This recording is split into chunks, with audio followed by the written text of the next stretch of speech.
Hey everyone, my name is Michael Adji, comic connoisseur, and welcome to Beneath the Cowl, where we speak about Spiderverse. Actually, Spider-Man across the Spiderverse. Film has been massive, number one. I'm excited to talk about it with you guys. So I'm here with Cosplay by Shinobi. Say hi, Chris. What's going on, people? The man, the artist, the talent, Kibla. How's it going, guys? You all right? We also have CC here. My first time meeting her. I'm excited as well. CC? Hello, I'm excited to be here. And we also Yes, have... can you hear me? Yeah, we can hear you loud and clear. We have Venture Bros here. He's done a sick, awesome cosplay recently of Spider-Punk. Mwah, creme de la creme. Hey, well, thanks for having me. And we have the man, the mission, the man of different faces. Cowl and Cosplay has joined us today. I am blessed. Thank you. Thanks for having me on. By the way, I don't know if anyone watches, I don't know what the anime is called. When I see CC, I pronounce it differently because of the anime. I can't remember. Code Geass. Oh, yeah. So I think Jitsu in my head.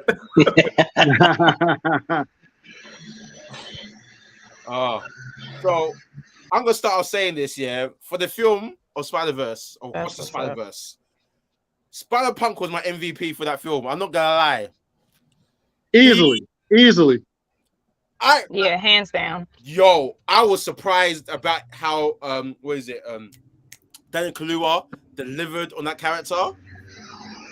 You know what? It's interesting to have you guys on here. So with his accent, that's not how he regularly talks, right? Kaluuya. No, it's not. Like Daniel Kaluuya, he changed his accent for that, right? Yeah. Well, he kept it real from real. He kept it more of a street slang. Yeah. Yeah. Okay. He kind of speaks like that and doesn't really speak like that. Okay. Yeah, definitely. Yeah. Because when I was listening, because I've heard him speak on some British television shows, so I had never heard him like speak that fast, and I had never heard him speak with slang. So when I saw him, doing Spider-Punk, I was like, I wonder, does he regularly talk like that, or did he add some things to his regular accent? I would say this, as he's a trained actor, so all of us trained actors, myself included, we get trained to do receive pronunciation, which is the Queen's language of speaking. I'm trained actor. Formal.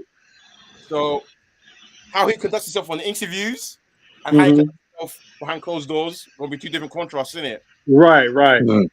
But also, to be honest, I would say the accent that he used is probably closer to his actual friends, because even without sort of training, just growing up with certain people, there are certain people that are just like, yeah, what's up? And then others, like when you're at work, it's like, hello, it's very nice to meet you. How are you doing? So how is it? Right. With bros might be a little different. But so we saw him, right? And when he came on, his attitude was so laid back. He was in his white suit, and he was all just kind of like, and we were just like, look how chill and cool he looks. And then when we actually heard him speak in the movie, it's like he speaks how he walks. He speaks how his vibe like that. It's amazing. He's definitely a whole vibe, you know. Yeah. Like just chill. Like you kind of want to hang out and just be around this dude, Yeah. You want to be friends with this guy. Yeah. I liked in the movie how he was kind of foreshadowed what was going to happen to Miles, because he was telling him, he was like, why do you want to join them? The whole point of being Spider-Man is to do your own thing. Why do you want to follow their rules, and why do you trust them? So he was kind of foreshadowing what was going to happen. Of course, we didn't know exactly what was going to happen, but he was foreshadowing that when he was walking with Miles and talking to him. Yeah. That's right. Fair. I would say Gwen Stacy, when her opening foreshadowed the whole story of what's happening, because it gave away a lot of stuff. And I was like, whoa. And I didn't realize until I rewatched the film again. And I realized, hang on a minute. She's actually told us what's going on already. You're right. That was quite cool, especially when she's playing the drums and she's doing the band with the Mary Janes. And I like the direction they've done twice in the film. Right. But that I've noticed, like for example, with Spider-Punk, he's supposed to have an American accent, but they chose to go with a British accent instead, which makes more fitting. And with Gwen's story, the opening with the Mary Janes, they made her black. They made Mary Jane black. I Yeah. was like, Right. yo, that's sick. You see what I'm saying? I was like, I like these little small dynamic changes. Mhm. Yeah, I don't know. And there were a lot of things about Spider-Punk's animation, like Yes. different parts of his body were animated differently. Yeah. I don't know if Yes. you I'm noticed gonna, that. I'm gonna It's tell you. very pop art. I Yes. loved it. And it gave me like Andy Warhol kind of vibes too, a little bit. That's right. And Yeah. if you notice, most of the time when Miguel would say something, Spider-Punk's colors would change. He'll be like in black and white, and then you'd see him always turn to the side or turn behind and looking back every time somebody with authority would say something. And then if Yeah, it was yeah. just him talking to Miles or Gwen, that's when you see the color pop up again. Yeah, So dang, it that's a was good interesting how the distinction. film was doing that. Yeah. But this was a nightmare for cosplayers. And I don't know how you do. This is why you and Chris, how do you pronounce the name? Is it Kaomi? How do you pronounce the name? Quiva. Which Right. one? You and Quiva, your cosplays, Oh, yeah. cosplays, right? Mhm. One of the reasons I rated them so much is how you decided to solve the issue of the different colors and their changes. Because when in our event, Amy J, she was doing Spider-Punk. She was stressing. She was like, Ugo, I don't know what to do. Like with this picture, is this color, and she's trying to make it work, but and she doesn't know what to do. She's stressing, and it's like, and she didn't want to, I don't know, disappoint me or something. I said, don't worry, it's fine. Like it's animation, they're gonna change it. And then we watch the actual movie, and it changes every few seconds. It's a futile effort. Constantly changes. Mhm. The jacket's red sometimes, the Yeah. jacket's black, so it kept changing. Yeah, it kept changing. And it's all crazy because it's not the same as the original Spider-Punk comic. Yeah. That's a jean jacket. So it's like, oh Yeah. man, it's like, okay, Right. you gotta just pick something and go with it, Mhm. Yeah, he went more like punk metal. I actually like the live rendition and the way they did like his casual look. I think it's real tough. Yeah, that's why I It told reminds me people of like 90s grunge a little bit. yeah, because like I love his mask and with the spikes on it, but I doubt I would ever do that version. It'd probably be rare because I just love how he looks like as a person. Yeah. With the hair and the face piercings. Like I love all that. So I was like, I'm probably never gonna wear the mask. Yeah, exactly. Yeah. Yeah. Well, they say they made him in the image of they made him in the image of Jimi Hendrix. That's what She the said rumor is. Jimi Hendrix, yeah. Oh Yeah, Jimi Hendrix. Yeah. Mhm. Yeah, the rumor is they made him in the image. Yeah, sorry. I could see that as well. So cool. It's a really nice tribute to see that, because I think every color change and every tone shift in that movie gave a separate emotion as well of what they went through. Yeah. So as an artist, Absolutely. seeing that represented on the screen, because you'd see that in the comic book, but how would you put it on the big screen? On screen, mean, yeah. And And they said they had 1,000 and not to animators. deviate. Wow. I'm not Yeah. sure how many, but that would be a lot. Wow. Yeah. Mhm. But not to deviate from Spider-Punk, but when you bring up the colors, like near the end when Miles was in the different universe, I remember the colors all changed to green in that universe. And in his, it's always red. So the person I went to the movies with, I was like, wait a minute. I was like, why is it green everywhere? And then when he was in the bedroom, in his room, there was no toys. And I was like, did they clean out his room or something?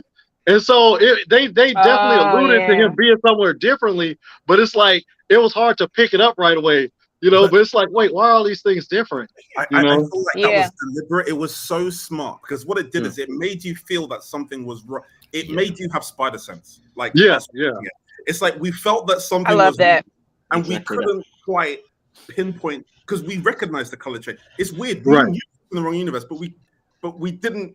We didn't quite concretely. You didn't know why. Yeah. Exactly. Right. And then when he starts to realize, then you're just like, yeah, that's right. And it's like the buzz in your head getting louder. Yeah. As well. That's literally what they did. And that's really smart.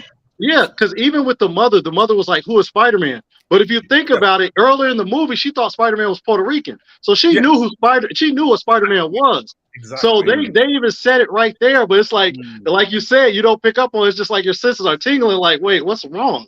And so yeah, it's crazy, man. They did such a good job in that movie. So good. They So did. good. Yeah. So good. Can we shout out Jessica Drew for a minute though? Because I feel like she was tough too, yo. And the fact that they made her pregnant, I don't know if she was pregnant in the comic, but I feel like that was such a cool thing, that like a cool add-on. There was a run back in 2014 of Jessica Drew being pregnant. Wow. Yeah, so that story, it was quite interesting from that aspect there. I actually found that story quite interesting. And the fact they chose to go with that direction, I went, whoa, that's a very good, strong, creative decision, because Spider-Woman, like, people probably remember her from the Iron Man cartoons when she was part of Force Works and stuff like that. Right. Right. Actually seeing this woman here, I was taken by it, but I thought to myself, I don't really get her. Why is she using pheromones and she got webbing? It doesn't make sense to me. I was like, okay, Mary Brush's character, so I'm not really interested. She's there on my radar, but I'm not gonna read up into her too tough. But she's an odd one. She is. She's a very odd one because she's not a classic. She's not like a classic Spider-Man like character, right? It's almost when they did the first Spider-Verse comic. It was almost like they thought, well, you got Spider in your name, so you go join them in the.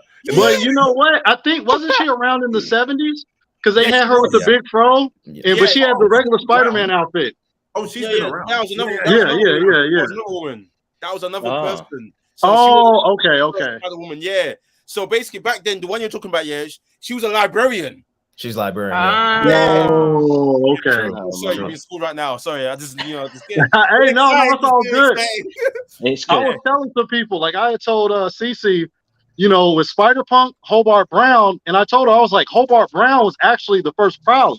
Yes. And then she was like, a lot of people don't know that, and I'm like, not Spider-Punk. I was like, in his universe, yes, he's Spider-Man. I was like, but in the regular comic, I was like, back in the day, he was the first Prowler. Exactly. Exactly. That tie-in with him and Miles goes deep, man. Yeah. That made it even cooler. Yeah. And the fact that Jessica Drew actually had a few issues where she was pregnant and they chose to like focus on that version of her, I feel like that's dope. Yeah. Especially, albeit like, particularly in America where the maternal mortality rates are like really, really bad for Black women. I just feel like that was even like kind of more of a nod to the Black woman's experience, quite frankly. So amazing. I think I found it also interesting the fangirling that Gwen was doing of her. I'm so glad you brought that up. Well, she said, "Can you?" Yes, I'm so glad. That was very, very cool. And you know what? I'm so glad you brought that up because I was just talking to Fantastic Frankie about that, and how essentially like that kind of personifies our relationship with white women, right? Where like they kind of look to us as the cool person, we're what's hip. We set the standard of like what's dope. Even though like when you look at Gwen, she's pretty much the phenotype for like what white supremacist society would deem as like the ideal woman. She got blonde hair, blue eyes, and everything. And here she is like fangirling over Jessica Drew. But what's so interesting about Gwen? Gwen is always around Black people. Her band had a couple of Black girls in it. Spider-Punk, she's around him all the time. She loves Miles. So it's like, she kind of like really gravitates towards the chocolate. Boy. I was just in my head. I was wondering where you were going to stop. But like, I'm just saying, I'm noticing the pattern, It's all good. I had a couple of Gwen cosplayers reach out, like, okay, I see where this is going. I get it. Oh man! But for you guys, who was the second MVP? We got Spider-Punk is number one. Miles. Hands down. Hands down. To be honest, he was actually my first. Miles was actually my first. The way I described Spider-Punk was that he was my favorite newcomer to this Spider-Verse franchise kind of thing. Because I also like the way that they expanded on Gwen's her backstory, her story, the art in her universe, all that stuff. Like, the pastel colors, watching a comic book come to life. And the reason I mentioned about the newcomer thing was because I have a bias towards my favorite Scarlet Spider, but he barely got. I thought I was thinking about you there. Right? Yeah. When they show him acting all depressed, I was like, that's perfect. I was like, that's perfect Scarlet Spider. I wasn't expecting that, right? I wasn't expecting that. It was so good because when he was Scarlet Spider, that was the era when he's so depressed about the clothes. He was always depressed. Yeah, Always. yeah, right. So it was nice the way they did that. I wish there was more of him. So like, he's not my favorite in terms of the newcomers. Spider-Punk has that by leaps and bounds. But I did like that touch with Scarlet Spider, and I hope there's more later. I can see that. I can see that. I remember my friend said to me, she phoned me, she goes, Michael, please tell me Miles and Gwen have a happy ending. And I was like, what do you mean? I watched the film. I don't like how things are ending. You like comics, you know what's going on. Tell me what happened. This is a whole different story. She goes, exactly. Michael, do they have a happy ending? I went, well, on Earth 8 in the comic, they get married, they have a child. We had 2 children actually, Charlotte and Max Morales. They get married. She goes, oh my god, I didn't know that. She was so happy. She was, where did you get the comic? I go, that's years ago. I had to search back for me, but she's still alive in the comics. Huh? Tony Stark is still alive in the comics. It's not going to kill me. Exactly. Right. I was just about to say, like, hey, that's one universe, but there's a lot of other universes where that don't work out. It's not going to kill me. I mean, how many What If episodes did they just off him, right? So right. For me, I will say I appreciate, even though they introduced all these other spiders, they still had the time to make it really a Miles Morales story, and they still paid attention to details. Exactly. His family, you saw more of his family interaction and their relationship. I really, really like that they still took the time to do that. Yeah, I was kind of shocked. I'm glad they showed the regular Spider-Man struggles. Like those are all classic Spider-Man struggles that he's going through, the double life. But I was kind of shocked when they said that his dad was about to get bodied, because I didn't realize that part. So, I thought the only deaf Spider-Man really has to go through are 2. I thought it was usually some woman he loves and Uncle Ben or one of his family members. So when his uncle died, I thought that was it for the family, but now one of his loves have to die. So when they said his dad has to die, I was like, wait, what? I was like, damn, that's messed up, because I really like his dad. Now hear this now, go ahead, Michael. So in the Ultimate Comics, and back in the actual Ultimate Comics, his actual uncle dies through Miles actually using his electro blast on him, and his suit malfunctions and blows up. Then Venom gets loose as well. There's another story where Venom gets loose, and the symbiote's looking for Spider-Man. And and obviously Peter Parker's not existing, so it finds Miles, and they were in a hospital, and the police are shooting at the symbiote. Bullets are going through the symbiote, and his mom gets caught in the crossfire. Oh man! She passes away. He reveals to his father that he's Spider-Man. He runs away. He ducks out. Oh man! And the thing is, there's no result in that comic as well. No. Wow. So it's no aftermath. There's no result until they do Secret Wars. Then obviously the Molecule Man snaps his finger, gives Miles his perfect life back. So he's both his person back. Wow. So because one thing because even in No Way Home, like when they had Aunt May die, I've never seen Aunt May get bodied. So when Aunt May died in No Way Home, that killed me. I was like, oh, not Aunt May. That's supposed to be Uncle Ben dies, not Aunt May. So that hurt. Not to mention a young Aunt May. Right, a young Aunt May died. Yeah. Oh man. Obviously, she in 616, Aunt May is actually dies before they, Right. But it was because she's older. It was different, right? It feels right. different. She's on the way out, kind of. Yeah. Wow, venture. I mean, not that she deserved to die. I'm just saying she's been through life. She's her love of her life is dead. And interestingly enough, that comic that was happening it was called Back in Black, right? That was yeah. But man, this movie, they definitely pulled the heartstrings. Even when they said Gwen's dad was gonna die, I was kind of feeling for her, like, oh shit, she knew. I was like, okay, yeah, that makes it even harder, Speaking of those events, right? That was such a perfect time to bring in so many Easter eggs from different versions, seeing the different depth from the live action, from the Tobys, from the Andrews. Definitely. That was just mind blowing because they managed to do that, but make it fit into the story without perfectly. Right. Perfectly. It didn't feel forced or anything. Yeah, absolutely love that. And not to mention, I mean, spectacular Spider. So it's funny. Here we go. You knew his little ass came out. I was like, he's so little.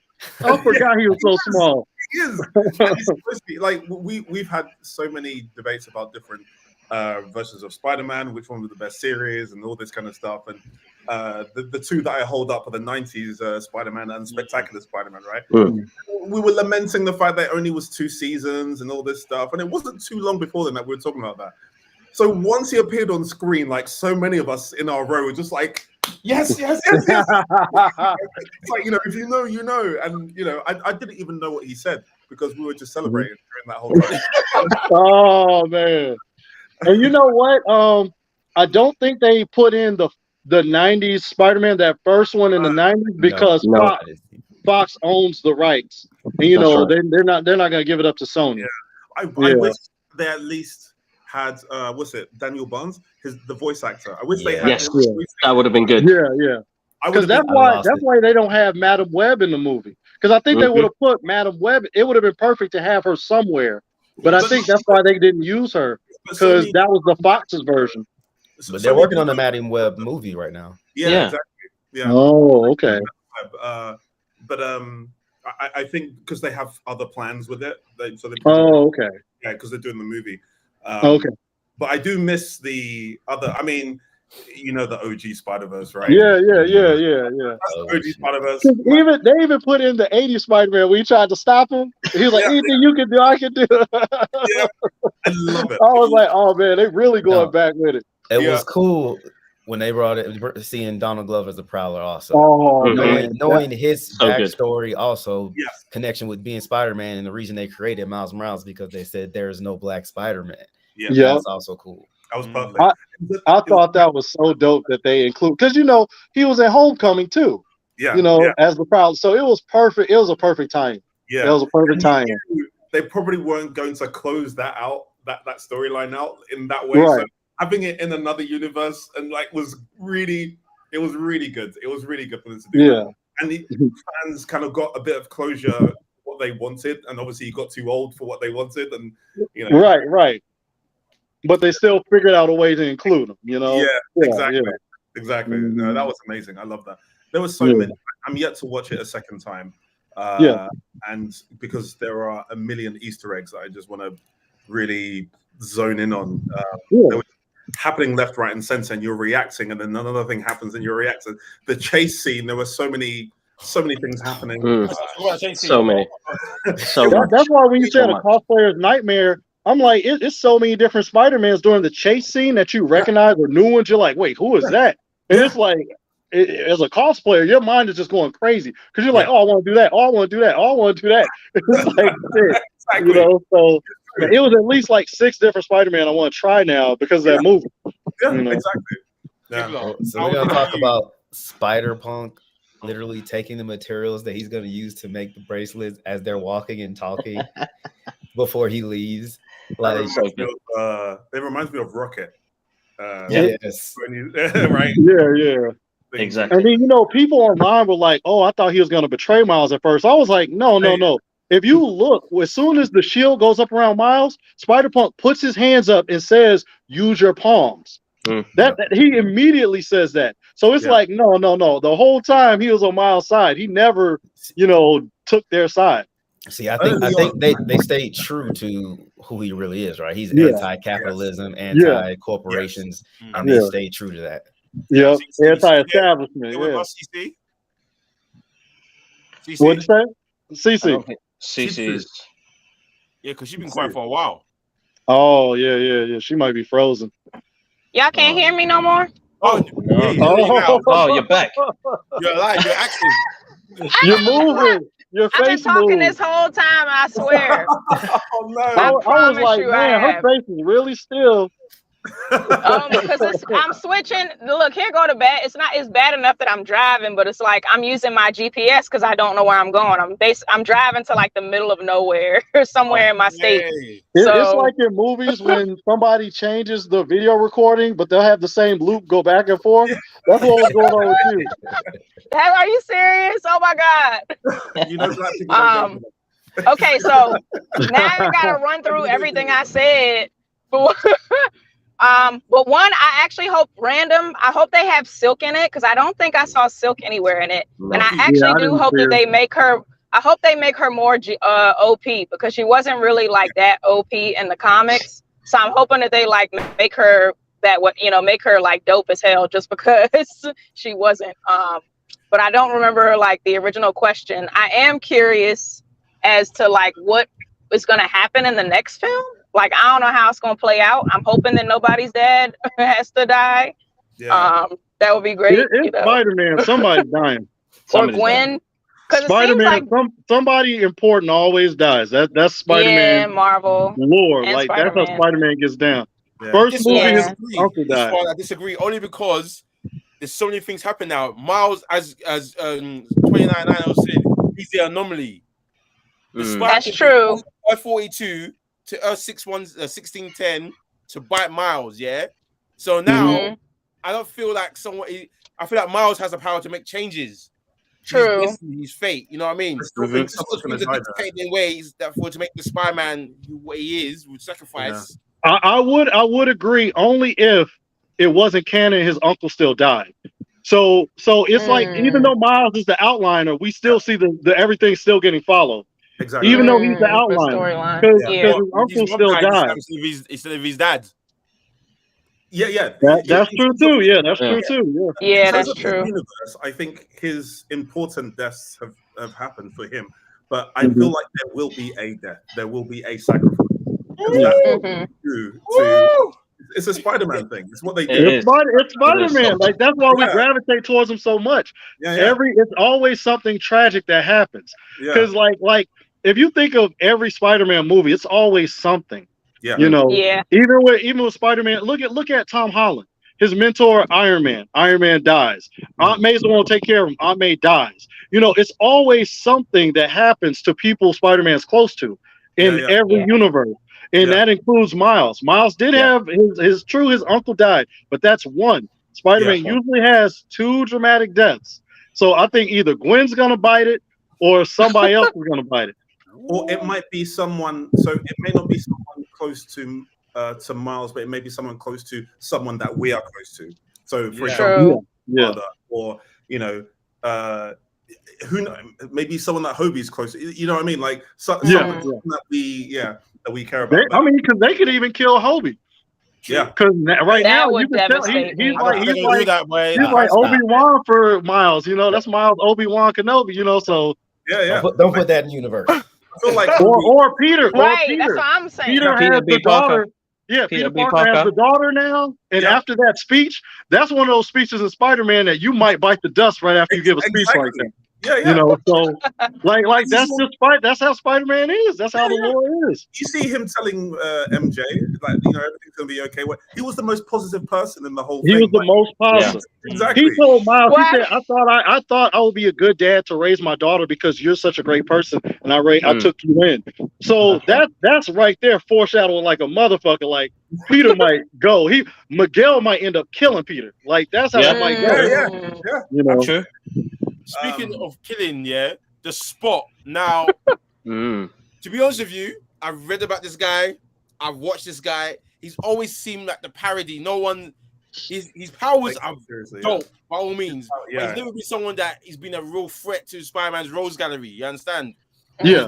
There's that out there that has been threatening, but this guy, Jonathan Orm, he's never ever been threatening to Spider-Man whatsoever. But now, in this film, because he was always just a thief, you know. He never had like visions of like destroying a planet or universe. His foresight was never that big. They also think when they made him look like, actually, you know what?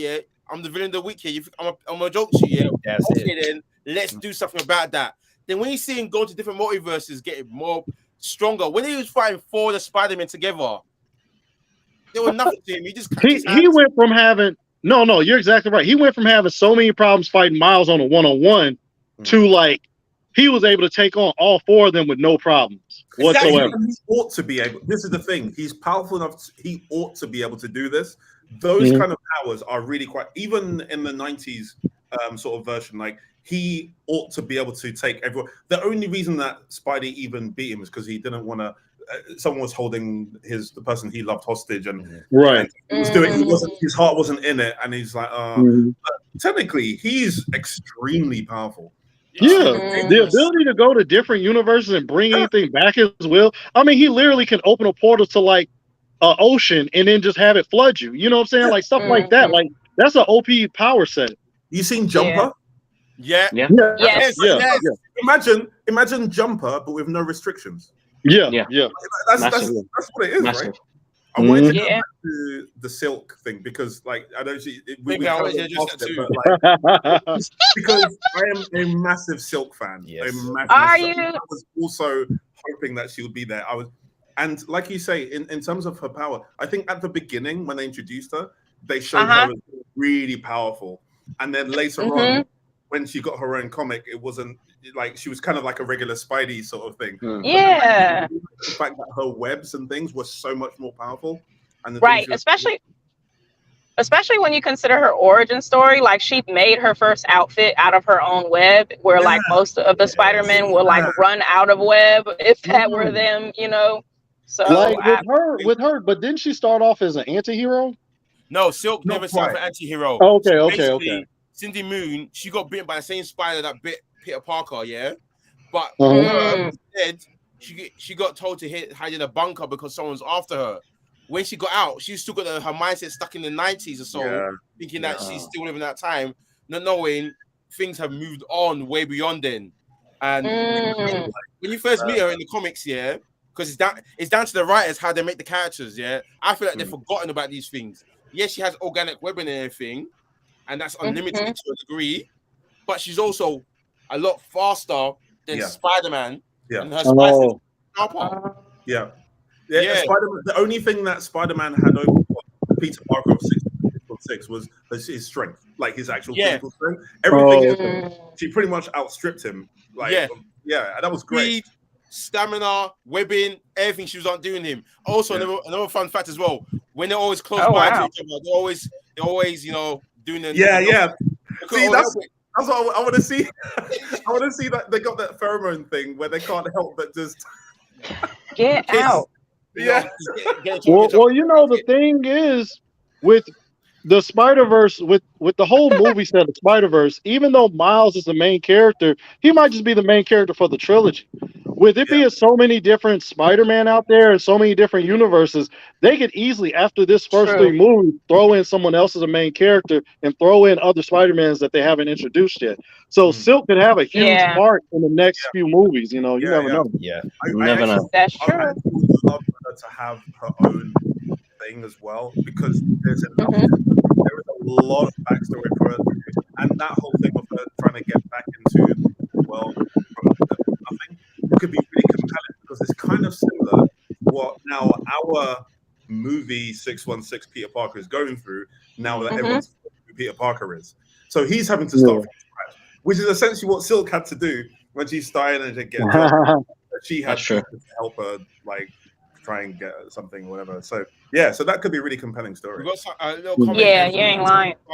Chrissy Spice in a comment saying, "I'm hoping Silk is in Beyond the Spider-Verse." Same. We don't know. Yeah, me too. We don't know. March 29th, 2024. She might be there. She might be there. You know. Now, I gotta point out one thing, right? All right, a few months back in January, there was a 14-year-old black kid that put out the Lego shot for shot of the trailer. And then in the movie, they had the Lego sequence. That same kid was asked to do that sequence in the movie. The directors didn't know that he was 14-year-old at the time. Amazing. 14-year-old black kid. 14-year-old black kid, It was like, this is what I mean. All those Easter eggs you could spend time, you could sit there, and it's not a short movie. This is a long movie. No. It's 2 hours and 46 minutes. Yeah. This is endgame territory. So we could literally spend ages just on so many scenes, observing the Easter eggs, the comic book style, the art styles of certain things happening and why they're changing. You can obsess about so many the music. You can obsess about so many frames about this. You can spend ages on it. It's amazing. And I really like. I know that we talked about it before, but that whole thing about the colors when it was in 42 universe, like because that was really apparent, and it kind of became a movie when that was happening because it was a bit espionage-y. Like he's there, and then Gwen is there in the other universe, and she's observing, and they did that trick where are they in the same place or are they not, kind of thing, and it was, you know, and then everyone else is just spying, right? Jessica Drew is kind of spying, more espionage-like, and that was pretty cool. True. Miguel, like I said, the colors show you everything. So if you look at like Miguel when he was watching the house, and I mean when he was in that universe, and when Spider-Woman was watching the house, their backgrounds of the buildings are all red. And then when Gwen was watching the window, it was red. But then when they would go to Miles, it was green. So that they did a real good job with like every universe being a different color. Because if you think when they went to where all the Spider Universe headquarters was, that whole world was pretty much like daylight and white.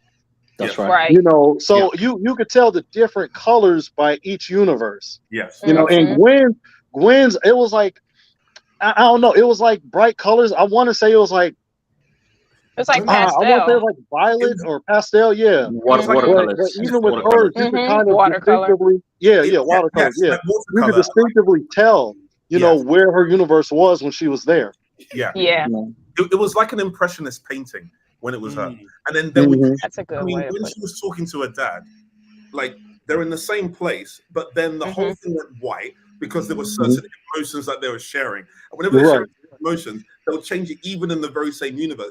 It was amazing. It was like an impressionist painting. Beautiful, absolutely beautiful. Great tribute to the artist that worked on those comic books. So to see that come up on the big screen must have been just amazing. It's Robbie Rodriguez, the artist. That's right, Rodriguez. That's right. I just started following you, dude. Kevin, just now, like, and seeing that you're an artist yourself. Like, what kind of is there anything that you're taking from this? It's inspiration. It's inspiration. I mean, Into the Spider-Verse was it broke barriers. I think for artists, it was the first time you get to see what you can do with art and doing it in that form as well. Because I work for an education company, so we deal with animation stuff. So the way they represented all the artwork, it was like almost watching something 3D without the glasses. So and exactly, it was and using different techniques to express emotions. And you know, Gwen's universe is a perfect example of that. When she hugs her dad, this blue splash goes in the background. That gave me a tear in my eye. It was a beautiful moment. But it was just I know how long they took to put this together and how much process goes into this. I mean, they had so many artists working on it. It's beautiful to see as a. Very good. I personally think that this medium should be shown in that way. As much as I love the live action versions of comic book movies, nothing will beat this. Nothing. No. Can you imagine? You know, if you're a parent, those scenes with Gwen and her dad, like I have a 14-year-old daughter, so those scenes with like Gwen and her dad, because my daughter gets on my nerves, but it's like, you know, it's like you know, you like after you get into an argument, you're like, well, you still gonna give me a hug, like you know. I'm the same. It's like that when that's your daughter, she'll still come over and give you a hug and be like loving, even though like at the moment y'all might be so pissed at each other. And so when Gwen was doing that with her dad, I was like, oh man, I was all in the feels. They were like, oh, that's me and my daughter. I'm like, oh. You know, so man, there's a lot of those because they have those real moments. That's what keeps us grounded and grabbed in. One of the things, and people take it as comedy. It's funny, but it's also really representative of this very thing you talked about. In Into the Spider-Verse, where he's like, "I love you, Dad. I love you, Dad. I love you, Dad." Like that. Dad, I love you. Right? Like you feel that same thing. You've just been arguing, you disagreeing, and all that stuff, and then it's like, It's kind of joking with you, but also just like, you know, I love you. You know, I love it. You feel it. Because even with Miles and his parents in Across the Spider-Verse, you know, like Beautiful. you felt for, like, you totally get where his parents are coming from. Yes, you totally get it. But then at the same time, as Miles, you're like, damn, that's a Spider-Man crossroads where you don't know if you can tell them the truth. You know, and it's like, shit, what do I do? You know. Right.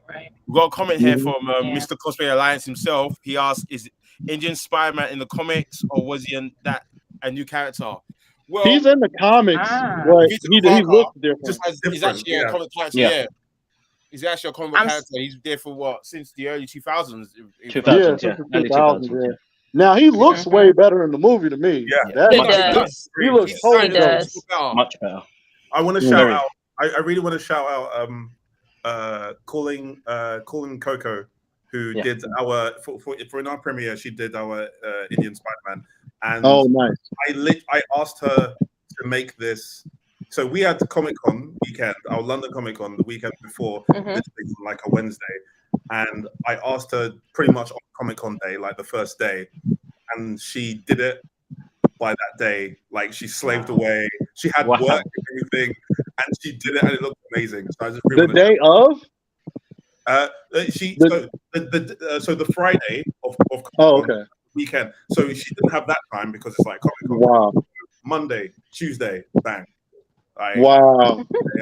Nice. Yeah. Really That's dope. I love how they incorporated his culture and like the Indian culture and traditions into like his moves and like even the thing that he was using. I'm not sure what it's called. Yes. What is chai tea? Did you say chai tea? Chai is tea. I was dying. And you know, that's the guy from Deadpool. That's the guy from the Deadpool movie. Yes. Oh, I didn't know that. Yeah. I didn't know that. Me laugh because this here's traffic. Here's more traffic. Here's more traffic. Yeah.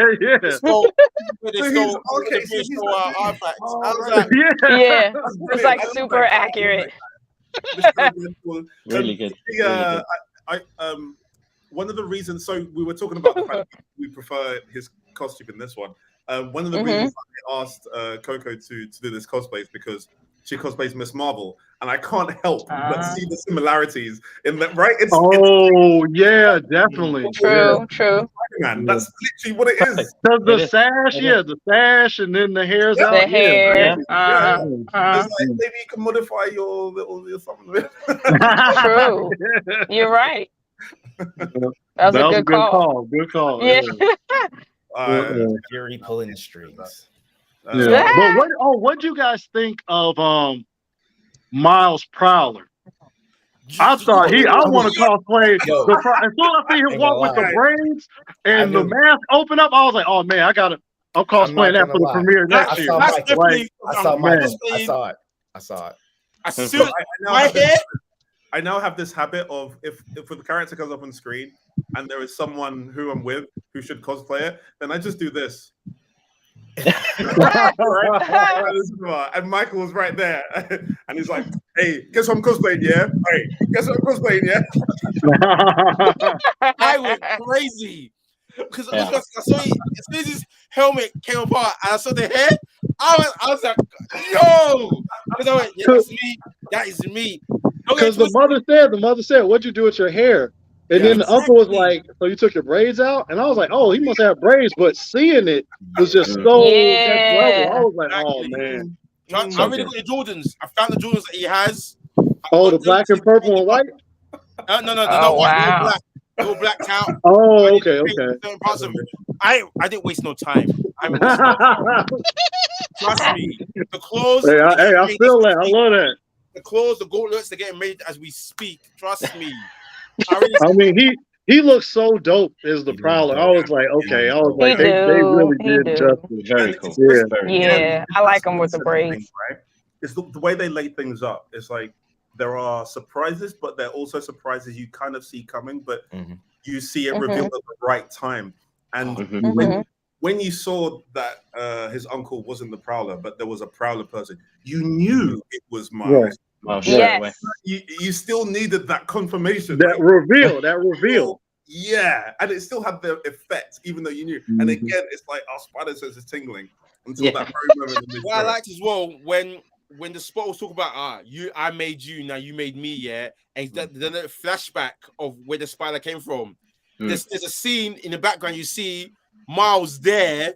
I was like, whoa, crazy. So that spider was actually there behind Miles. Yeah. So it was supposed to bite the Prowler, Miles? Yes. Yeah, that's what. Wow. Okay, I didn't realize that. Yeah, you know what I mean? These possibilities. Yeah, it's kind of like that.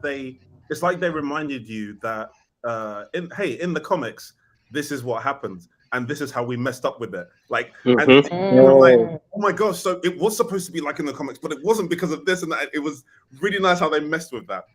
So that's good. Spidey was just saying this truly was a perfect sequel. So you know, I'm gonna say I feel like not everyone would be completely down with it. Like I don't think it's like completely universal. Partly because it was longer, and I know that with there were lots of things that happened, right? Loads of things that happened, and it gave me so much joy. But sometimes I watch a movie and turn off the nerd part of my brain and just think, if I was just like, if I get my friend from work who had not really seen Spidey, just like to watch it, will they enjoy it like that? And all these things that we've been talking about, they won't get any of it. So it just has to be entertaining by itself. Now, the main story, of course, is entertaining and all that, but some of it might be lost in them, and it's a long movie.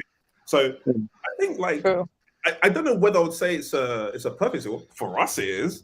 Like, but, you know, right. Well, I think there's a method to the madness. So certain things have to play out to gravitate and get all audiences. Yes. So we comic book readers, we know Miles gets bitten and then Miles becomes Spider-Man.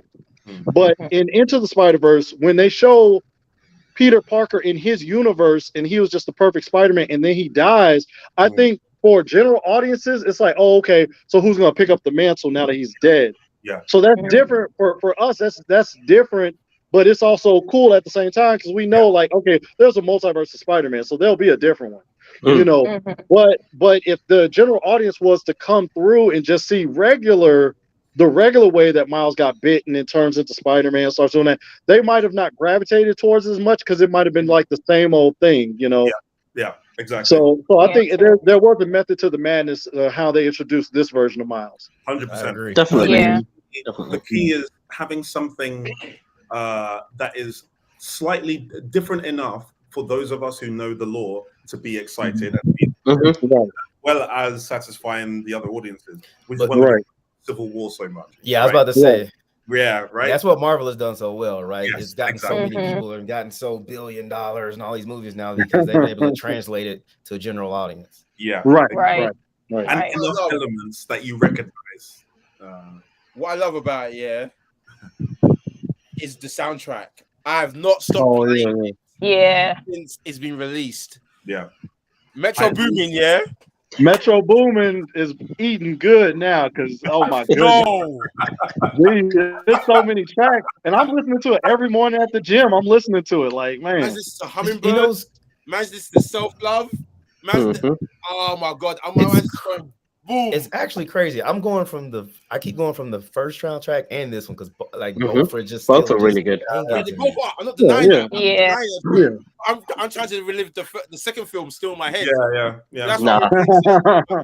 I think Daniel Pemberton on the soundtrack did something amazing because every time I listen to it, I feel like I can imagine him in the studio with his band and just everybody just vibing because even when it comes to like the different parts of the soundtracks, but like Miguel's soundtrack, then Miles' soundtrack, then Gwen's soundtrack, but then in between action scenes, and I'm like, the first one blew my mind away. The second one, I mean, I still listen to the first one from 5 years ago. So this one is just, the soundtrack just brings us in. I was gonna say, I love the orchestral sound. Yeah, it was really well done. Right, I want to and watch it again, but the thing you do the different tracks they give to the different characters. Just like hold on, just a quick second. Venture Bros, can you check your mic? I think there's some like some feet, some wind or something. Yeah. There you go. You got your window open. That was my fan. Can you guys hear me? I mean, do you I still was like, hear? why is there so much wind when you inside? Hey, where he goes, wind follows. You know, they got that AC on deck. That's what said that. It's Texas. I'm in Texas. Man, It's hot here. You know what I'm saying? We have Texas. a moment of silence for the Spider-Man Noir. I know he turned up eventually, like right at the very, but like I missed him so much. No, I'm glad they got the old crew together at the end. Yo, They had the whole first movie. Spider-Punk in the first one, in a way, like in terms of Yeah. No, he was. Yeah. Mm-hmm. Oh, the answer to that question that Mr. Cosplay Alliance has asked me, without giving spoilers, as the Flash fan, Michael, did you enjoy this movie more? Yes, I did. Hands down. I enjoyed this more than the Flash. Look. So I haven't seen the Flash yet, but I've been hearing so much hype behind how many people love that movie. So I'm interested to see. It's good. It's a good movie. It's good. It's a good movie. Mm. But Spider-Verse, I think hands down. Yeah. Okay, another question: The Flash and Guardians 3. I'm gonna go. Contrasts there. Come on, They're man. two different contrasts. I can't do that. That's why I asked the question. Okay, how about this? Into the Spider-Verse or Across the Spider-Verse? Across the Spider-Verse. Across for me. Across. I'm saying Into the Spider-Verse was my favorite Spider-Man movie of all time. That when it came out, right? But this was like that on Compound V. Yeah. They upped it. They upped it for real. Like it was a 10 out of 10 movie, but this one upped it. They upped it. You know. I need to rewatch it to decide. I need to the only reason why is the first one had a purity to it, less complication, straightforward story of where he's coming from, the thing he's trying to overcome, and difference in his confidence and the emotion that comes with that confidence that came back. Like I don't know why the image of him holding Ben like over the edge like that, it's just always that image always makes me slightly want to well up, right? You know, I always well up. I mean, right? It's kind of like almost like comparing a classic movie, right, of say 50s, 60s, 70s, right, and now like two amazing movies, and in different time periods. It's almost like that. So one tends to be less complex, and the other one's complex but done really well. So it's really hard for me to I like, but you look at it like this. Look at it like this, from a story beats angle. So the first movie, you have Miles learning the new thing, then him getting a team and him learning how to be Spider-Man and him having the support of being Spider-Man. But this movie, they take away the support, and they make him come to his own. That's the growth. That's development. Exactly. That's why I give it to this movie, because you see his growth. You see him as a character overcome, grow, and because he wanted that family, he wanted that Spider team, he wanted to be a part. But then he realized, like, okay, you guys, this isn't what I signed up for. This isn't what I wanted. You know, and you saw him overcome. You saw him come up with a plan and then execute it. Because I had no clue that his goal was to draw all the Spider-Man away from the main headquarters until he announced it, and I'm like, holy shit. That was perfect. You know, so you see his growth, his strategy, everything as a character. You know, even with his mother, when he went back to his mother, you know what I'm saying? Like, yo, you were right. You know, I did try to go to them and they didn't support me like you would. And we do have hard times coming. Like you saw that growth. And when you see that, man, that's when it's like, okay, this writing, they're on point. It grew. It was that last line when he said, "Nah, I'm gonna do my own thing." Yeah. Wow. It was all first class. They were both first class. And this right, I'm having difficulty in terms of to say outright, this one's definitely my favorite. That was definitely my favorite, because there are things that balance it one way or the other. For example, that first one has a resolution. It finishes. Even though Miles says that stuff to his mother, it's not to the right person. They haven't had that yet. They haven't had the back and forth. The argument, something like that. It's left unresolved. It's great because we want a kind of cliffhanger, leaving us all going like, and stuff like that. But that's like a plus of the first one in a way. Right. Well, look at it from the story beats, right? So everything you said is completely accurate, but they cut it off. But think of how like Infinity War, when all of Marvel got snapped away. And it was like, holy shit, this movie is perfect. But then they come out with Endgame, and it ties us up perfectly. That's what they're doing with Across the Spider-Verse. So Miles, now we know the next movie. First, he's got to beat himself. That's the first thing that's coming out the gate next movie. So it's like we know so many wonderful things are coming, and they left us with the suspense. So from a story angle, you want to leave somebody hooked for the next movie, and that's what they did. You know, and I think the next movie is probably going to be the decider in that sense. For sure. Like, I feel like the next one's going to be the decider. Like, you know, in the next movie, you see the team come to rescue Miles from the Prowler Miles, but I reckon the new team's going to face the Insidious 6 from that universe, because you heard in the news in the background, he goes, "Oh, the Insidious 6 is doing da. And obviously, the leader of it is Prowler Miles. So it'll be very interesting there, as well as him fighting off Miguel again, and as well as him finally defeating the Spot. These are 3 battles that's going to happen in the film, definitely. I need a second watch, like ASAP too. Because you know what's going to happen. All his team that Gwen got together, they're going to come help him fight the Sinister Six. So you know that's coming, and then some of them are going to split off and help him fight Miguel and the other Spider-Man. You know, so it's about to be a huge battle. Like that's what this next movie is going to be. But also, they might also complete Miguel's arc, and who knows if he will come to some kind of redemption or some kind of, you know, they might also be taken, like, we don't know. I'll say this. With Miguel, I get everybody hates him because the way he went about it with Miles. He was way too aggressive, and I don't like how he tried to trick him and lock him up. But after seeing What If, Doctor Strange, and what Miguel did to his universe, we all know that there are consequences when you try to save somebody that's supposed to die. We know we've seen this happen plenty of times. Even in Multiverse of Madness, we saw this happen. So we know that there are serious consequences that could happen if he prevents like an event like that. So I do see where Miguel's coming from. That person's life, though. He didn't prevent it. He didn't try to prevent a death. All he did was trying to continue that person's life. So that makes sense with that canon event there for me. If he tries to stop a death from happening, then I'll understand that universe destroying. All he did was continue on that person's life, that Miguel version's life. No. That'd be a chain reaction. The universe it has to have balance. It has to have balance. That's imbalancing the universe still. See, that's what the He Who Remains was talking about. It always has to be a certain balance in every universe. That's why they kept snatching up variants. Because if you are in that universe and you're not supposed to be, you're supposed to be dead in that universe. That creates an imbalance still. That's why the TVA existed.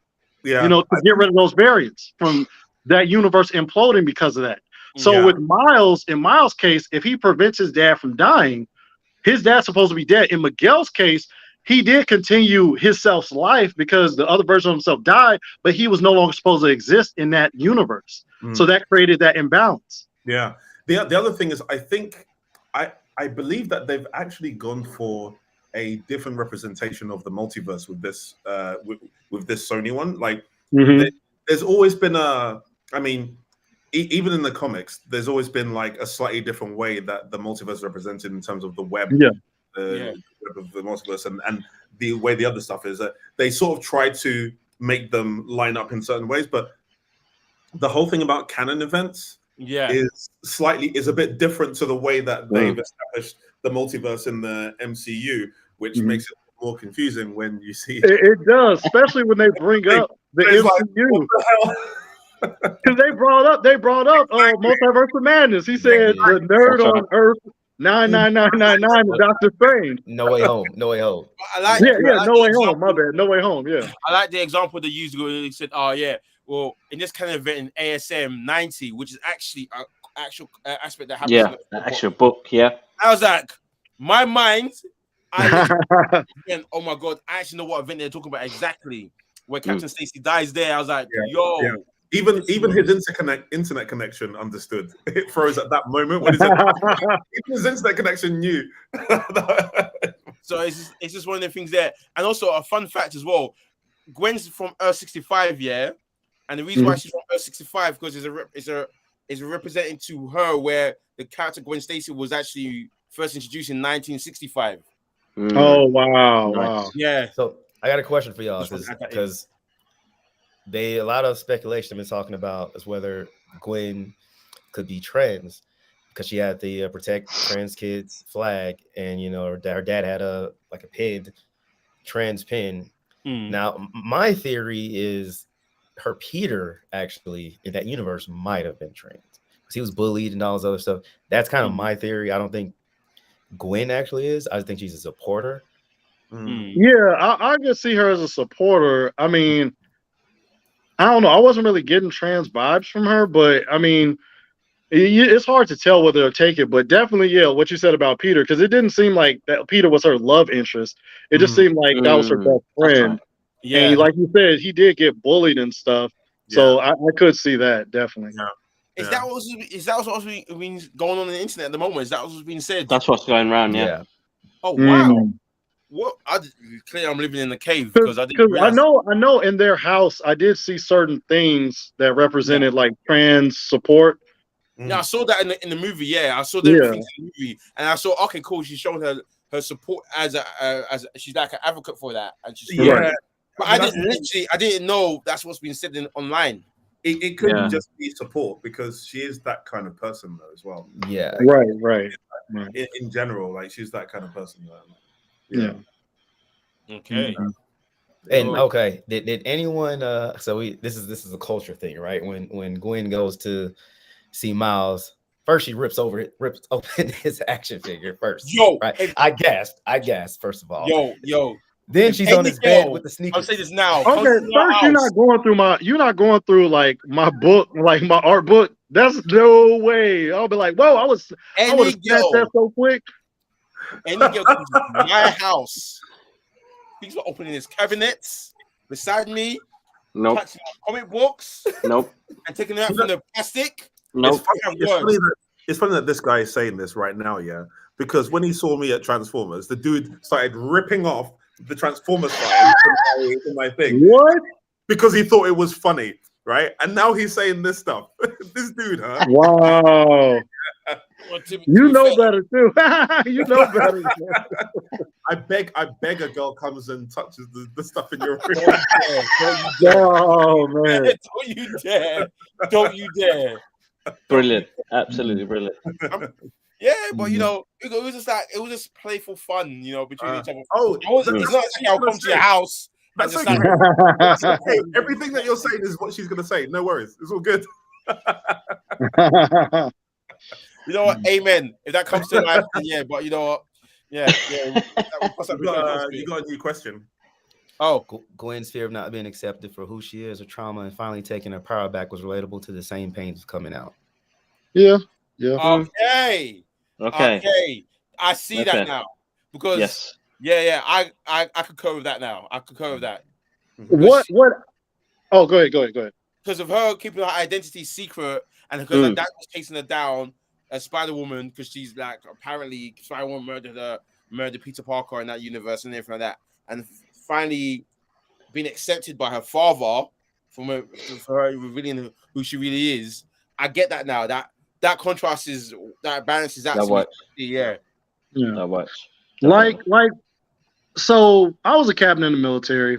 I wasn't a cop, but I would think that we sort of have similar ideologies to an extent. But I don't care if my daughter is a serial killer or not. I'm not about to arrest my daughter. Like, I would try to get her help. I was trying to help her, but I'm not arresting my damn daughter. So when he was like, "You got the right to remain silent," I was like, "What the fuck, dude?" I was like, "Yo, chill out, bro. That's your daughter, bro. Like, come on, man." That's how they got us. Because exactly what you said. Because that's how we would react. So that was just like that is a next level of sort of duty over family. Like it was shocking. It was shocking. Yeah. Because I get, like, when he quit, I was happy that he quit the force and stuff like that. And he didn't even have to quit, but I was happy when, he at least didn't try to arrest her anymore. But I'm like, bro, you a little late for that because you caused her to run away and to get in a whole bunch of shit. You know what I'm saying? Because of that action. So it's like, and he saw her saving people. That's another thing. I'm like, you see her out here saving people. So you know that she's not inherently bad. So why didn't you try to talk to her about the situation with Peter first before you're like, oh, you got the right to remain silent and stuff like that? So it's actually I feel like, we were talking about the typical things that Spideys go through. She's had it, the whole like JJJ being like, oh, it's a public menace and all that stuff. Worse. She's had it the worst. She's branded a murderer, like a murderer, yeah. From the get-go. From the get-go. Yeah, from the get-go. Yeah, I liked how they had Lego JJ. Don't give me pictures of Spider-Man. Just give me up Spider-Man. Like they had him in there. I was dying. Yeah, but his voice was in multiple universes. His voice. Yeah. J.K. Simmons, man. They cannot. I cannot see him being recasted ever now. Nah. Nope. They use AI generated voice for that. Yeah. The fans are responsible. Since everyone called for it so much now he will always be in any universe. Yeah. Because even in No Way Home, when they had him in there, I was like, okay, it's a complete movie now. It's complete.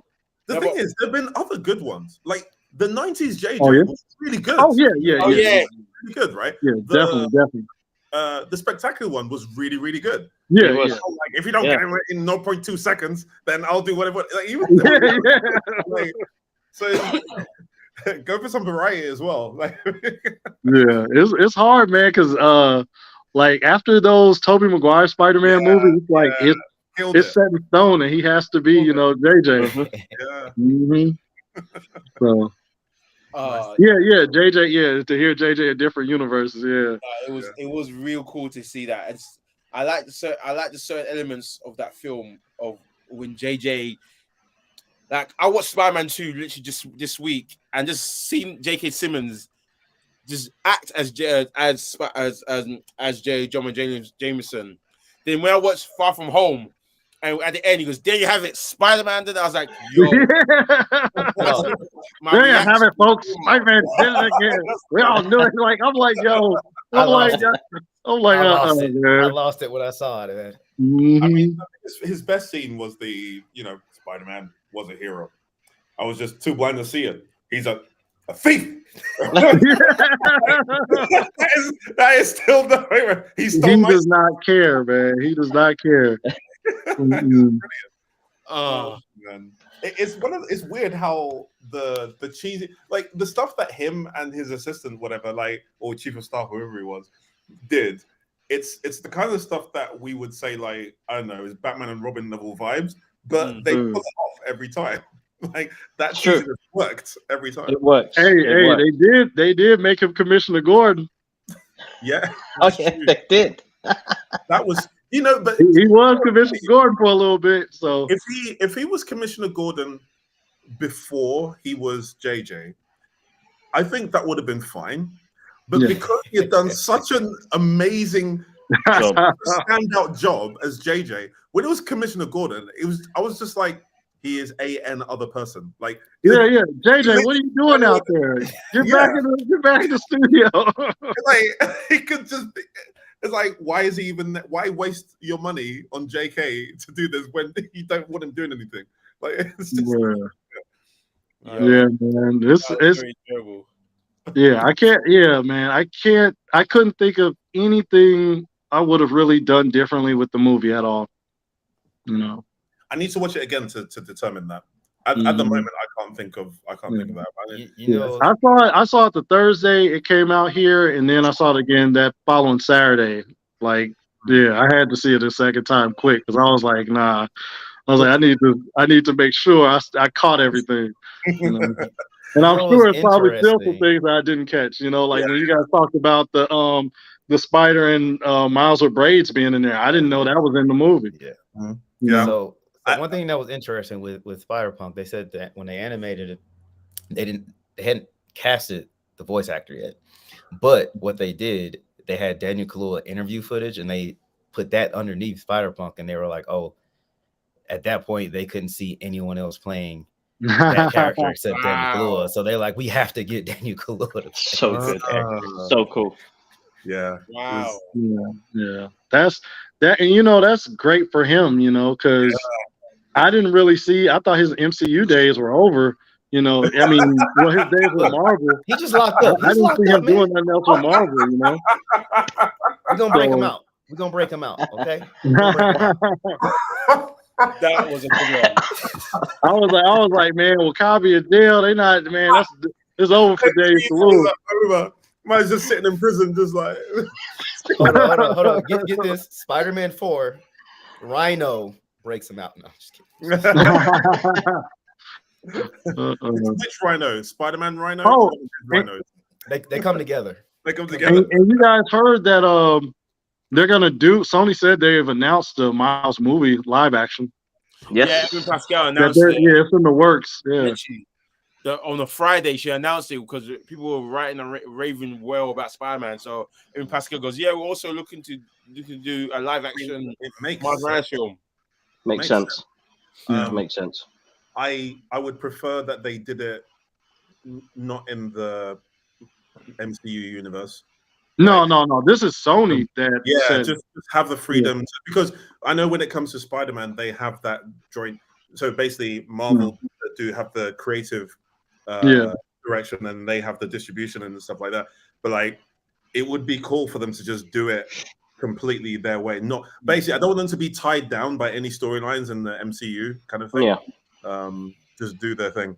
I'm looking because I think I really want to say that they only have Marvel has like 3 more movies left on that contract with Spider-Man. I think they only have 3 because remember they had that huge like negotiation battle like maybe a couple of years before No Way Home. So I think they have 3 left. But I do like what Sony's doing. I think they're choosing the wrong characters, but I do like that they're creating a cinematic Spider-Verse. I do like that they're doing that. Now I wouldn't have went with Morbius and Venom first. I kind of would have went a different direction, like the Sinister Six. But I think that's another thing that MCU is like battling with them for. So I think it's a good direction to like kind of introduce these Spider-Verse characters. So when they do get main Spider-Man back or come out with a Miles movie, they can like dump all of them in there. Yeah. What would be nice? I mean, assuming it seems like they are kind of going the way of the most recent Secret Wars kind of thing, and obviously through that, Miles ended up in the regular universe, and then they kind of did all.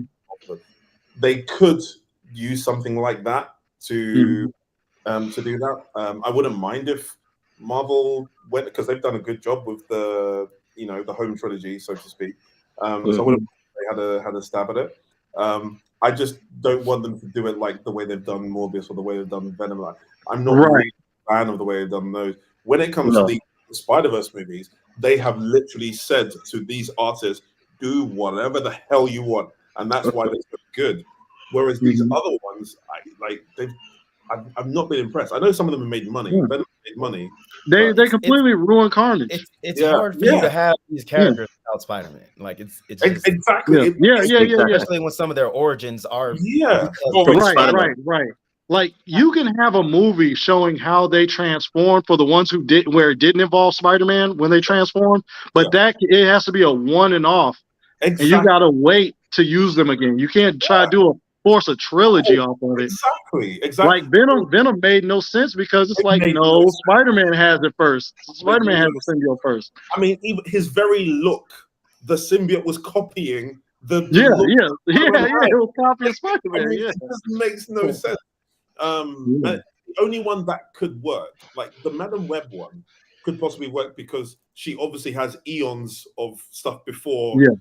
So like there could be something there, right? But he said with the Venom one, the Morbius, I don't even know. Like the Madam Web one, they're using Julie Carpenter. They focus on the young version. It sounds like. So wait. So you got Madam Web, then you go into Spider-Woman. What make it make sense? Like I see. That's why I don't. When you said that they're doing a Madam Web solo movie, I'm like, what? Like a solo movie for Madam Web? it's like they're plucking these things out of the air. It's just like we want to have some money for our own. Yeah, like you would have to use some version of Spider-Man because even though she might not use main Peter Parker, she still interacts with other Spider-Man. So it would have to be one Spider-Man that she chooses as a champion. It still would have to be from Spider-Man. They literally have Andrew Garfield is willing to do more. They could Now just do the other universes. Now I did think after No Way Home, I did think that they were going to be in the talks about doing another Andrew Garfield third movie to wrap it up. And then in the movie, I thought that they alluded to, like, he was like, how can you make relationships work? And he was like, well, it always just works with me and MJ. And then Tom Holland was like, well, me and MJ. So I'm like, Andrew Garfield never got an MJ. He only had Gwen. Gwen is dead. So that's the perfect setup for him to meet an MJ. Yeah. So I'm like, yo, let's go with it. Like, come on. And plus the fact that he said that after, like, for a while after Gwen's death, he kind of went on this rage, right? And he's not pulling his punch and stuff like that. There's a whole story that can be told. Right. I mean, he's my favorite of the live action, like, but there's a lot more that can be done with him. So if they really want to do these other characters, it's not like they don't have a Spider-Man to do this. Right. Yeah. I don't understand. They're obliged to the contracts. They don't want to lose the property, so that's why. Yeah. So the deal is that every year that you guys are bringing out content, unlike what happened with 20th Century Fox, is they're not using it, and we'll just buy it out and go from there. So that's why we're getting some random characters. But if it doesn't have the original character, like, I mean, with Venom and not having Spider-Man was like, what am I watching? It makes no sense. It was.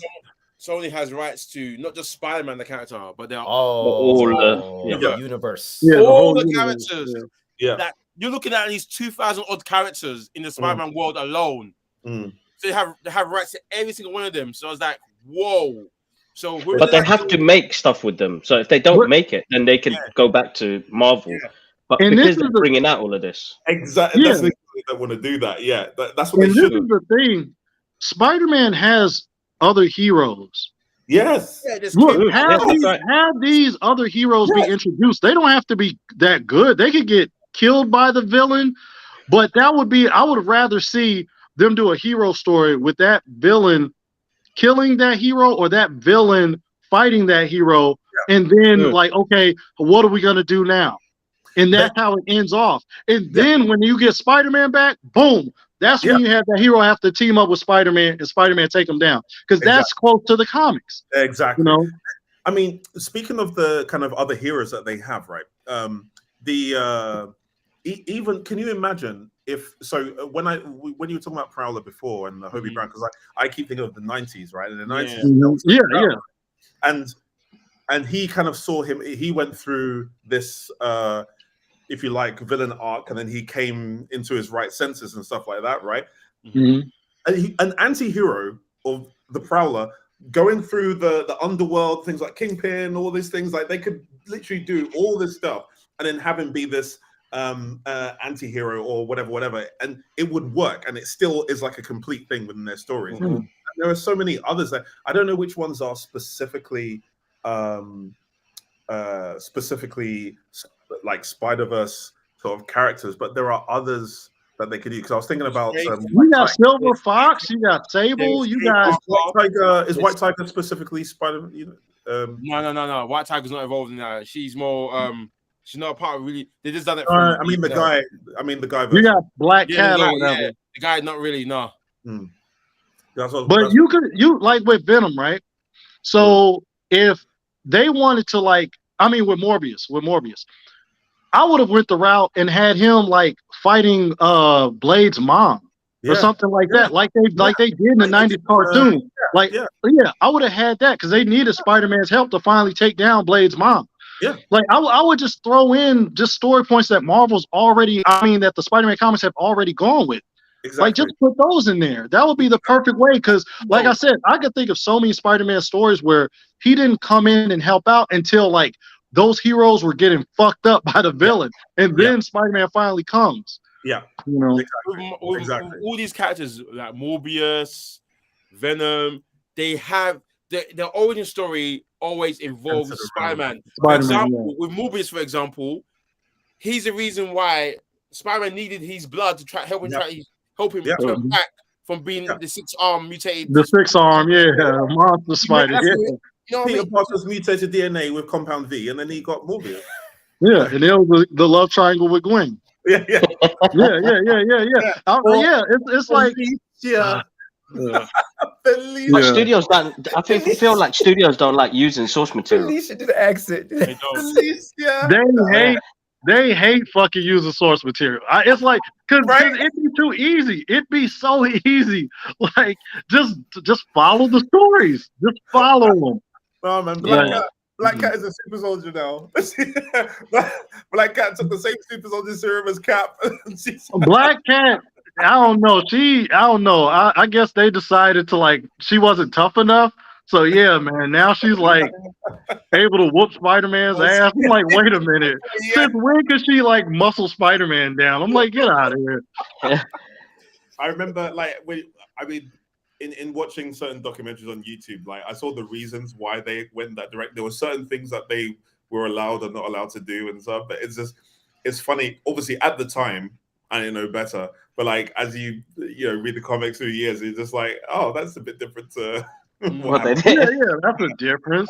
It's just like, wow, that super soldier serum. Like, and her dad, Hardesky, and all that stuff. Like, damn. Like, oh my god, don't get me started. You gotta watch those comics, man. Because sometimes they be switching them up. Like I seen the Elseworld comic or what if of Miles when he was Thor, and I'm like, what? I'm like, man, stop. We don't talk about that. Stop. We don't talk about that. Yeah. I'm like, just stop. No. Stop. I haven't read those.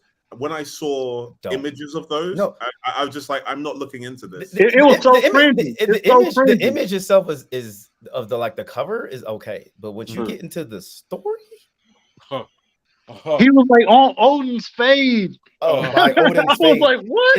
And in the picture, Odin doesn't even have a fade. Like, oh my god, like he don't even have a fade, but he's like by Odin's fade, and it's like, come on. I was like, are you serious? Hold on. No, wait, tell me this again. By Odin's fade? Yes. Yeah, like the haircut, like a fade. Those words. Yes. That was it. No, he says that. He says a lot of cheesy ass shit. There was a lot of it. It's horrible, man. No, it was horrible. It was horrible. Bad writing. No, seriously. And you know what's funny? Because remember, this is the reason I was excited about this. Remember, I did that photo years ago when I was Miles, I was holding the shield and I was holding the hammer. Like, and I was like, oh, I'm gonna see what this is gonna be like. Yeah. This could be cool. Nah, it wasn't. He was putting graffiti on the Rainbow Bridge. That's right. There's graffiti of Loki's name on the hammer. No, like I was like, what? I just felt like it was quite stereotypical. To be honest, it was really all these stereotypes. The black stereotypes. I really didn't like it. It's quite upsetting. Please tell me a black person didn't write it. No. No. I think the guy was Hispanic. So. Yeah, I talked with we had this conversation with like King Lion, right? Because about this. It was. I'm telling you, it was a mess. As Crispy Spidey said, it was a mess. It's a mess.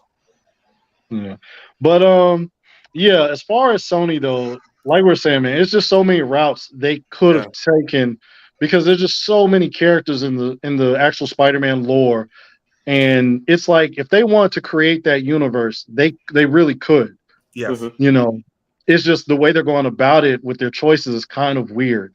Yeah. It's like, it's not accurate. And it's going to come back to bite them unless they do like a hard reboot. This is why they won't allow concrete Venom stuff in the MCU thing because it's just not. It's not going to. They put something that doesn't make sense, like a little end tag that didn't even make any sense. They'll just let it happen. Now I saw in Spider-Verse they threw that lady from the convenience store. Yeah. So that was cool. It was very cool. It was funny. Yeah. As far as they went, we're not even anything else. Like it's like, you know what? There's this little side character in your thing. We'll take that. right. We'll take her out, but that's it. Yeah. Venom. I'm looking forward to the actual game on October where it releases. Oh yeah. Eddie Brock is not Venom in that game. Mm-hmm. Is it Flash? No. They haven't revealed it, So Harry Osborn, It could be Norman Osborn. I'm saying it could be another version of. I say it's Craven. They fight him normally. Oh. He loses. Then it could be Craven that gets a symbiote instead. Like to be honest with you, because Venom is one of my favorite, like anti-heroes.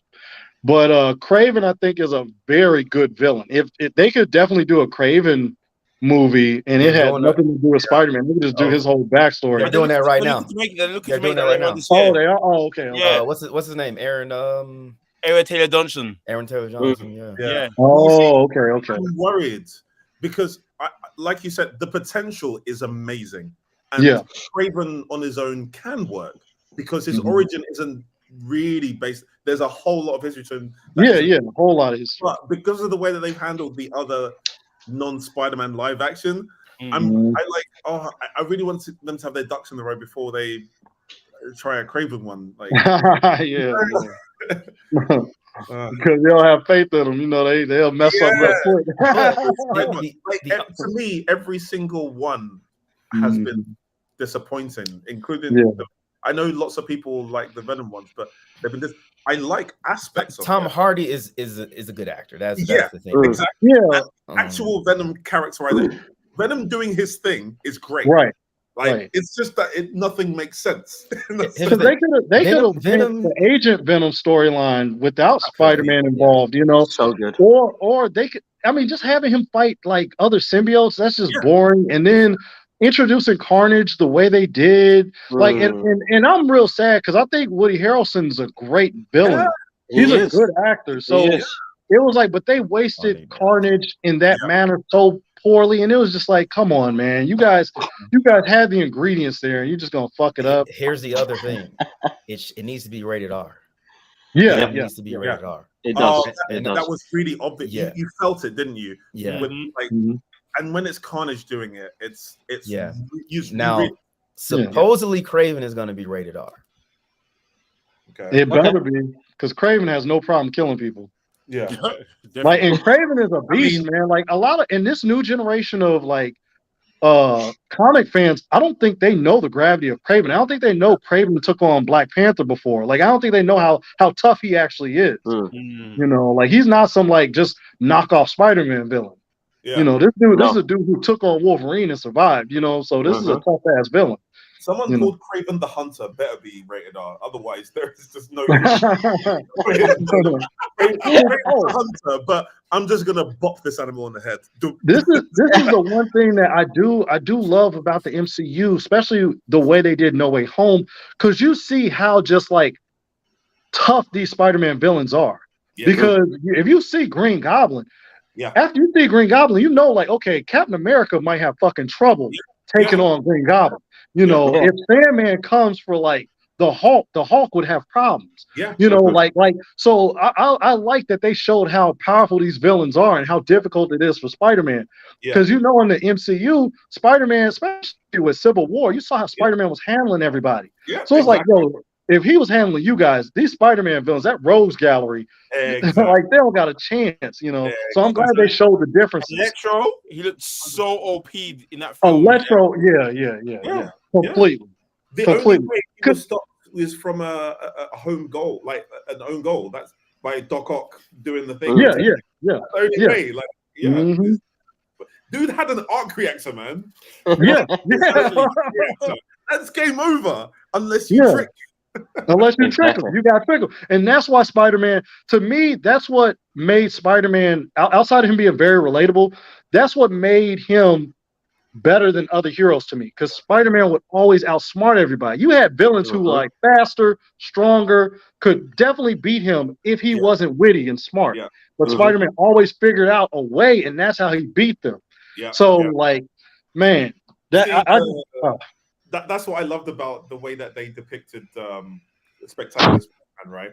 Because you see the way that he beats Sandman each time, or the way that he beats Rhino each time. It's always one thing is okay, I need to get him so that he doesn't have air to breathe. I've noticed that with that suit, he finds it difficult to breathe. He needs to get him down to that, and he's thinking through all of it. It's the silicates. It's really cool. I'm gonna try and breathe. Yeah. And then the next time we face him, they're okay, no, I know this is what you do, so we have to think of another way. And there's right, right. Yeah, awesome. It's awesome, man. Yeah, because the thing is that what I like about Spectacular Spider-Man and also the 90s one is that besides his amazing abilities and powers, his main strength, his superpower is his mind. Yeah, exactly. That's his level of intelligence and science what he uses. Because he goes, when he's facing Doc Ock, he goes, a dynamo. If I get to the Mac, it's like even thinking of those particular things there, I was like, yo, this is so cool. This is so incredible. Yeah. Because all these villains are all powerful than Spider-Man ridiculously. Exactly. Look at Hydro Man. Look at Man, he's made out of water. Exactly. The dude had to go home and create a new kind of webbing so that it coagulates. He used the word coagulate to people, to us kids. We were like less than teenager, like just about teenage years old, right? Coagulate, right? That's the word that he used to like. And then it's like when he's facing him again, it's like I need to go home and get those particular web fluid in those places, otherwise I'm dead. Mary Jane had to trick him. These people are more powerful, and that's what makes it great. And you know, to that point, because even if you have Spider-Man's power, without that wit, it doesn't matter. Because in the comics now, they got Dr. Octopus took over his body.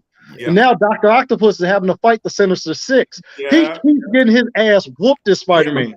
He keeps getting his ass whooped. That's because he doesn't have that wit. He just has the powers. That's you need to have that intelligence to beat these guys. To go with it, exactly. So important. So important. I think this is what made that the Superior Spider-Man was such an interesting run. I was one of those people that at the very beginning, when the idea came, I rebelled, right? Like a lot of people. I was just like, how dare you? Like this is another what was when they reset his marriage and all that stuff. I forgot what it's called now. It's a brand new day. Thank you. Yeah. Another one of those. But it was such an interesting story because he is smart, like Pete Parker, right? He is super intelligent. So what is the difference? And you see the differences in what handling things. And sometimes he'll win, but he will win by being kind of underhanded tactics. Yeah. But then he's forced to admit that he's not good enough by the end, right? Like there's someone he has to say his methods of doing it. He's forced to be like, okay, no, Peter. It's amazing. It's really good to see. That's right. It actually proved who Peter Parker was even more. So it was a good thing to read. That was a good run because especially when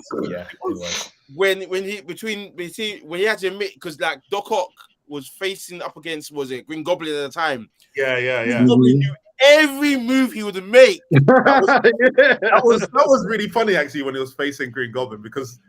Like I think Goblin was confused, right? Yeah, because remember we said he said to him, he goes, I don't know why you're laughing with someone that has a man bag. He went, "You're back." He goes, I love that. I really love that. It was a comment that he made. He goes, "I don't understand why you're laughing. You're laughing. You're very confident when someone has a man bag." Yeah, and I was like, "He's come back." And you see his face, it's such a good moment. It's such a, and it was the right person for that for him to get his powers back with. Right. Green Goblin. That was the right person. Exactly. No, I really enjoyed it because Dan Slott went in ham. Yeah. Over a year and a half to tell that whole story of Superior Spider-Man, all the stuff that he was going through. Like for example, when he punched Scorpion's jaw off. Wait a minute. So Spider-Man's been pulling his punches when he's fighting? Yeah. It's really interesting. But this is why it worked so well. It wasn't just a gimmick, which is what I was afraid of before. It was actually showed who Spider-Man was even more than before by having someone else get the bit. It really showed it. That was really quite clever. That whole run. To this day, I still recommend it to some people because Spider-Man story shall read. I tell them, if you want to read Spider-Man, start from issue 690 onwards to Superior Spider-Man. Yeah, but that's far though. Nope, read it and you see why. To this day, they enjoy it. To this day, it's the more interesting one. I also like that Peter learns things from Ock. As well, in terms of how to do things. It's like that's right. Yeah, I've kind of been because he keeps himself down, which is again showing a character of his, right? He puts up down, he really goes to his full potential because he doesn't permit himself to do so. So it was really quite cool to see him use that, and then obviously became I wasn't too happy about him becoming the new Stark Industries, but you know, that's of course you're not. Yeah. Of course. No, Brilliant. Stark was a bit like, you know, a bit salty, but I definitely hear you on that one, man. Definitely. But guys, let's put it to a close there. So if they want to find you, how will they find you? Kibla, Ugo? Just type in Kibla Ahmed Art and I'll come up on Instagram or the Brothers Geek Out podcast. Cool. Nice. Well, you can, if you literally type out Ugo and cosplay exactly as it's written there, but actually spell out and, then you should find me on all platforms. You can email me at oh my God, it's the Ugo and Cosplay Fan Club at gmail.com.